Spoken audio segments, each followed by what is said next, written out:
Se todo mundo tem o poder de criar a realidade, por que tantas pessoas vivem insatisfeitas? A criação da realidade deveria levar à realidade que desejamos, não à realidade em que vivemos.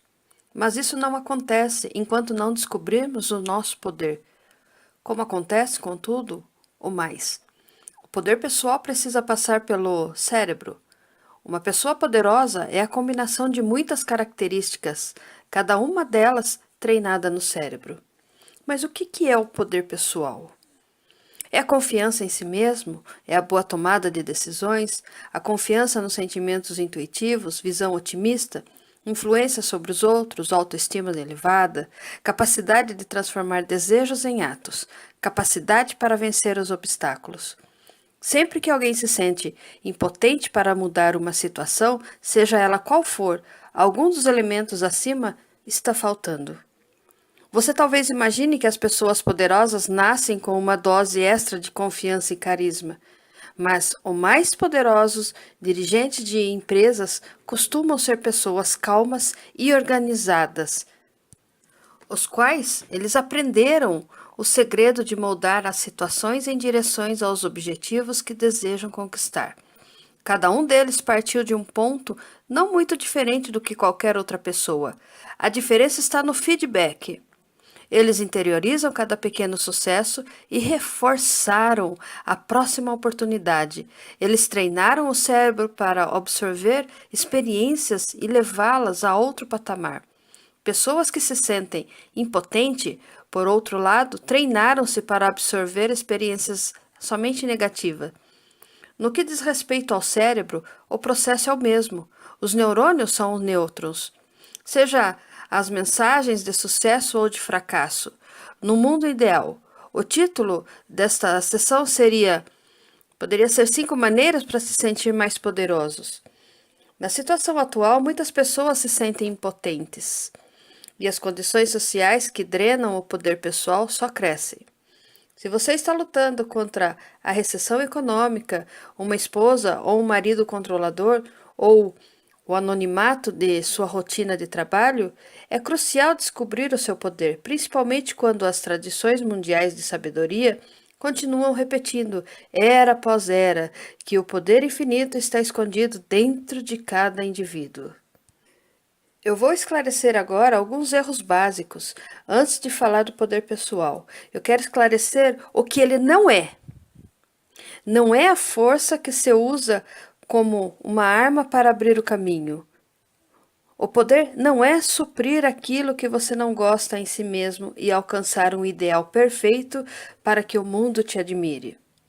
Existem herdeiros de fortunas nascidos em berços de ouros que se sente mais impotente do que a maioria das pessoas comuns. Isso ocorre porque as questões de poder estão aqui, no local onde você se relaciona com você mesmo, não outro lugar. Agora que você sabe que o poder pessoal não é, podemos listar cinco passos que levam ao verdadeiro poder interior. Primeiro, pare de abrir mão do seu poder. A importância não surge num único golpe dramático que horrores bárbaras arrombando a porta e incendiando a sua casa. É um poder e, para a maioria das pessoas, tão gradual que passa desapercebidamente. Na verdade, as pessoas sentem-se felizes de abrir mão do seu poder aos poucos. Por quê? Porque ser impotente lhe parece uma maneira fácil de se popular, aceito e protegido. Você está abrindo mão do seu poder quando o agarra aos outros para se encaixar, ou quando segue a opinião da maioria, ou quando decide que os outros são mais importantes do que você, ou quando você permite que alguém que parece ter mais poder tome conta de você, ou quando alimenta inveja ou rancor. Todos esses atos ocorrem no nível psicológico que é invisível. Se uma mulher abre mão do seu poder sem perceber, parece-lhe correto e apropriado manter-se modestamente em segundo plano, defendendo opiniões alheias, vivendo para os filhos e deixando que o marido controlador a trate com arrogância para manter a paz. Em menor ou maior escala, esses sacrifícios reduzem a sua autoestima e suas expectativas, limitando o que seu cérebro poderia fazer. Todo poder oculto é poder pessoal. Se você diminui seu valor, o que substitui é uma série de concessões, falsos gestos, hábitos e condicionamento. Seu cérebro é treinado para ver a vida como uma queda gradual de desafios. E sem desafios, a criação da realidade se torna um assunto de rotina.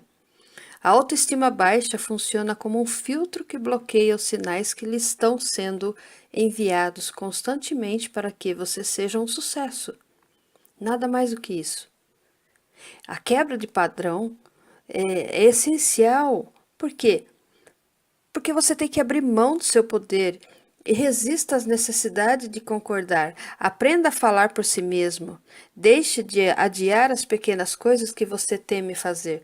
Dê a si mesmo a chance de um pequeno sucesso a cada dia. Observe seus sucessos e permita que eles sejam registrados como momentos de satisfação. Deixe de considerar a abnegação de virtude. Obtenha menos para que outros tenham mais geração, que gere mais insatisfação. Pare de ter inveja e de gastar energia sustentando a raiva. Da próxima vez que você se sentir ameaçado, pergunte como transformar isso em uma oportunidade. Depois que você começar a perder a sua autoestima, está a um passo de se tornar vítima. Sentir-se vítima é um sofrimento egoísta, dizendo que não tem importância, que você pode transformar o sofrimento que suporta uma espécie de virtude, como fazem todos os mártires. Vale a pena ser mártir quando se serve a um propósito espiritual maior, ou alguma crença religiosa. Mas, e se não existe nenhuma razão superior? A maioria das vítimas se sacrifica no altar das causas sem valores. Você não precisa assumir a culpa pelos erros dos outros, encobrir o abuso físico ou mental, permitir ser desprezado em público, permitir que teus filhos o desrespeitem. Você não precisa não dizer a não verdade. Negar-se a uma satisfação sexual, fingir amor, trabalhar no emprego que odeia. Entregar-se a um desses sofrimentos inúteis torna a pessoa mais vulnerável às coisas ruins, porque a vitimização, quando se transforma em um hábito no cérebro, restringe as reações. Inconscientemente, ela decide que você foi escolhida para assumir o peso do problema. Isso é uma expectativa muito forte e perigosa. As vítimas sempre encontram boas razões para o seu drama. Se uma mulher perdoa um marido que lhe agrediu, é porque o perdão é uma virtude espiritual, certo? Talvez. Se alguém tolera um vício, é porque tolerância e aceitação são virtudes espirituais. Mas essas vítimas estão atraindo o sofrimento deliberadamente, o que acaba se tornando impotência. Existem agressores viciados, furiosos, controladores e tiranos suficientes para drenar o poder de qualquer pessoa que se ofereça para desempenhar o papel de vítima. Antes de mais nada, perceba que o seu papel é voluntário. Você não é vítima do destino ou da vontade de Deus. A ideia de que o sofrimento bom é sagrado pode ser verdade para os santos, mas na vida cotidiana, continuar sendo vítima é uma péssima escolha. Mude suas escolhas. Reconheça que você foi programado para ser seu carrasco. E faça alguma coisa para sair dessa situação. Não adie o que precisa ser feito, nem racionalize. Se sentir agredido, magoado, desprezado, enfrente a verdade e caia fora o mais rápido possível. Os seres humanos são as únicas criaturas que não amadurecem automaticamente. O mundo está cheio de pessoas, entre aspas, adultas, que ficaram na infância ou na adolescência. Amadurecer é uma opção. Alcançar a vida adulta é uma conquista. Frente ao bombardeio da mídia, É fácil considerar a juventude a melhor fase da vida, quando na verdade o jovem dos 13 aos 22 anos está passando pelo período mais tumultuado, inseguro e estressante. Nenhum projeto é mais decisivo para alcançar poder pessoal e felicidade do que se tornar um adulto maduro. O processo todo leva décadas, mas a satisfação cresce à medida que vencemos cada obstáculo no caminho. Há uma nítida divisão entre pessoas insatisfeitas, arrependidas e deprimidas na velhice e as que olham para trás com alegria e satisfação interior. Aos 70 anos, a sorte está lançada, mas o processo de maturação começa com a visão do objetivo. Para nós, o objetivo está incorporado na expressão, entre aspas, ser interior. Essa é a parte de nós que molda a nossa realidade, colocando-nos no centro das experiências que criamos. A percepção do ser interior é quando você sabe que você é real. Não se sente controlado pelos outros, quando não vive em busca de aprovação e nem se sente arrasado quando é desaprovado, quando você tem objetivos de longo prazo a alcançar, quando passa por situações difíceis com a sensação de dignidade e de valor próprio, quando respeita e é respeitado, quando entende a sua vida emocional e não se deixa influenciar pelas emoções dos outros, quando sente-se seguro no mundo e gosta de estar aonde você está. É quando a vida lhe deu certa sabedoria. Ter um ser interior é ser autor da própria história, o que é contrário de ser vítima e levar a vida guiada pelos outros. Como estabelecer objetivos? Seu ser interior anda à sua frente.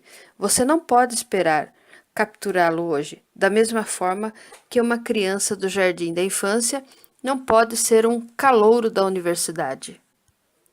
A razão pela qual usamos ser interior, em vez de dizer simplesmente ser maduro, é que é a palavra, entre aspas, maturidade. Tem uma conotação muito ruim. Tende a qualificar alguém cuja vida é tendenciosa e séria. Na verdade, nosso dia a dia se torna mais estimulante se seguimos nossa visão, que nos inspira ano após ano. Visões criam a oportunidade de satisfação, portanto, o ser interior é fonte de enorme poder e a partir do qual construímos o nosso futuro. Para começar, ter um rumo, abandone atividades superficiais e adote um projeto mais profundo de se tornar uma pessoa autêntica e madura. Anote por escrito sua visão pessoal. Vise objetivos mais elevados que possam lhe dar satisfação. Procure pessoas que tenham a mesma visão e estejam alcançando sucesso. Assim que souber para onde você está indo, o caminho se abrirá com a sua orientação interior. Permita que isso aconteça. O seu potencial precisa ser reforçado todos os dias. Os cientistas deixaram mais do que claro que a evolução do cérebro deixou claro que é uma evolução por ser uma questão de escolha e que o seu cérebro ele não está preso à evolução darwiniana. Sua sobrevivência não está em jogo, mas a sua satisfação sim. Escolher crescer automaticamente significa enfrentar o desconhecido. A orientação no caminho é, a princípio, vacilante. Todo mundo tem alguma insegurança, que pouco a pouco dá lugar a elementos de autodomínio e verdadeiro conhecimento. Mas sem a evolução não haverá nenhum caminho, apenas uma caminhada errante e sem destino. A evolução é uma força cósmica. Foi por causa dela que nuvens de poeiras de estrelas geraram a vida sobre a Terra. Ela é a força de toda a criatividade e inteligência. Toda boa ideia, todo momento de insight ou de descoberta prova que a evolução atua de maneira invisível, guiando a vida dos bastidores. Acreditamos sinceramente que o universo apoia a evolução de todo mundo, mas ao mesmo tempo podemos guiar nosso crescimento. Desejar é o segredo. Todos nós desejamos mais e melhores. Se essas mais e melhores coisas forem boas para o nosso crescimento, então estaremos guiando nossa evolução. Se é o que desejamos, pode ajudar os outros e é ainda mais provável que o nosso desejo será atendido também. E o que torna um desejo evolucionário? Ele não repete o passado e parece fresco e novo. Ele ajuda mais pessoas e não apenas você. Ele traz alegria, ele satisfaz um desejo profundo, você não se arrepende dele, ele flui fácil e naturalmente, você não luta consigo mesmo nem com as forças externas. A satisfação vai servir a outros, assim como a você. Ele abre um campo de ação maior. Ele expande a sua consciência à medida que a satisfação aumenta. O desejo não é um bom guia se tudo em que você consegue pensar é que se ele é bom ou mal, quando você pensa em dúvidas. Você precisa de referências. A cultura hindu faz distinção entre Dharma e Adharma. O Dharma inclui tudo o que preserva naturalmente a vida, que é a felicidade, a verdade, o dever, a virtude, o mistério, culto, reverência, apreço, paz, amor, respeito. Individualmente, o fluxo da evolução sustenta todas essas qualidades, mas você precisa escolhê-las primeiro. Por outro lado, existem as más escolhas, o adharma, que não preservam a vida naturalmente, que são a raiva, a violência, o medo, o controle, o dogmatismo, o ceticismo cruel, atos desonestos, submissão aos desejos, maus hábitos, preconceito, vício, intolerância e inconsciência em geral. O que une as tradições de sabedoria do mundo Oriente e Ocidente é saber o que é Dharma e o que é Adharma. Um gera iluminação e liberdade, o outro sofrimento e escravidão. Siga o caminho do Dharma. O Dharma é o poder supremo, porque se a evolução sustenta toda a criação, sustentará você também. Um simples indivíduo, mais facilmente. Observe honestamente a sua vida cotidiana e as escolhas que está fazendo. Pergunte-se como aumentar as escolhas do Dharma e diminuir a do Adharma. Passo a passo, mantenha sua convicção de evoluir. Nada do que eu disse até aqui será verdade sem uma visão superior da realidade. Por enquanto, eu vou deixar de lado a religião e qualquer referência a Deus. Muito mais importante é a oportunidade de ir além de seu papel passivo e adotar a função de criador da realidade, seja o que for que esteja mantendo numa condição de impotência. Se você estiver destinado a ficar preso nessa situação, não vai recuperar o seu poder. Felizmente, a força de transcender o sofrimento sempre existiu e é um patrimônio hereditário do ser humano.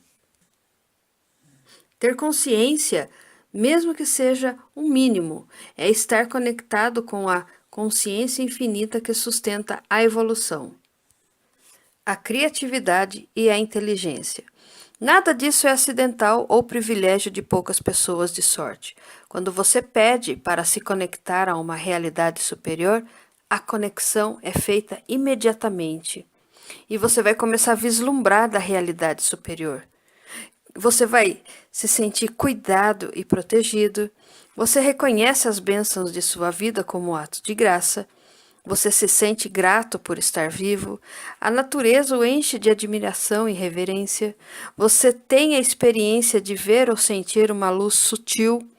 Uma presença divina o toca pessoalmente. Você experimenta momentos de puro êxtase. Os milagres lhe parecem possíveis. Você sente o propósito da sua vida e que nada foi acidental. A realidade superior está próxima e eu vou usar uma metáfora. Imagine que você foi preso a uma rede. Como todas as redes têm furos, e encontre um e passe por ele. A realidade superior estará esperando por você. A esposa de um homem dominador se sentia sufocada e impotente. Nunca tinha trabalhado fora e dedicava 20 anos de sua vida apenas à família. Mas ela saltou fora da rede quando descobriu a pintura. Foi mais do que um passatempo. A arte foi uma rota de escape, e quando ela encontrou compradores para suas pinturas, passou por uma mudança interior. A sua visão da realidade passou de "eu estou presa e não posso fazer nada" para "devo valer mais do que imaginava, porque vejam as coisas lindas que criei". Existem rotas de escapes na consciência. Tudo o que você precisa é conhecer os potenciais ocultos em sua consciência e agarrar-se a eles. Quais são as possibilidades na vida que você desejou experimentar e nunca pôde? Essas são as escolhas que você precisa revisitar. Se perseguir algo que deseja profundamente, a realidade superior vai se reconectar com você. Essa nova conexão registra o aqui, como alegria e curiosidade, um apetite estimulado para o futuro, e ela registra o lá fora com possibilidades em constante expansão que o ajudam quando você menos esperar. Tudo o que discutimos é uma espécie de rota de escape. Todas as rotas de escape levam ao ser interior, a pessoa que nasceu para ser um criador da realidade. Essa pessoa não se preocupa com o poder particular. O que realmente importa transcende o individual. É a glória da criação, a beleza da natureza, as qualidades do amor e da compaixão, a força mental para descobrir coisas novas e as epifânias inesperadas que trazem a presença de Deus. Esses aspectos universais são sua verdadeira fonte de poder. Eles são você, e você é cada um deles. Então, leve todas essas informações para o seu lado pessoal e busque a sua felicidade, busque as tuas conquistas e realizações. Valeu? Muito obrigada, até a próxima.